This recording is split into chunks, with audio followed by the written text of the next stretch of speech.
નમસ્તે, welcome back to the new blog RK Rahul. હું RK Rahul Khedbrahma. આજે રવિવાર છે અને સમય થાય છે 9:38. ખેતરની અંદર છું, ઘઉં જોવા માટે આવ્યો છું અને સવારનું સારું એવું સુહામણું મોસમ છે. તો ચાલો હું તમને એક વાત શેર કરી દઉં.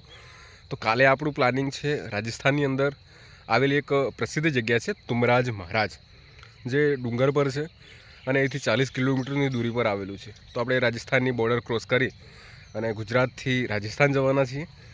તો બહુ ટાઈમ પછી ફરી આપણે મળીએ છીએ અને આ એક એવી જગ્યા છે જ્યાં કેટલાય શ્રદ્ધાળુ આવે છે. આદિવાસી સમાજના જ નહીં, હવે દરેક સમાજના લોકો પણ ત્યાં જાય છે અને માથું ટેકે છે. તો મારી પણ એવી મનોકામના હતી અને પૂરી થઈ, એટલે ત્યાં જવાનું છે અને એ જગ્યાને જોઈશું અને એમનું સંસ્કૃતિ સાથે મેળાપ કરીશું. કારણ કે ઘોડાઓનું પૂજન, તેમના દેવી દેવતાઓનું પૂજન અને કઈ રીતે એમનું જે મંદિર છે એ હોય છે. તો આ બધું આપણે જોઈશું અને એમની સંસ્કૃતિ વિશે થોડું જાણીશું અને બહુ મજા કરીશું. તો ચલો મળીએ કાલે એક નવા બ્લોગમાં.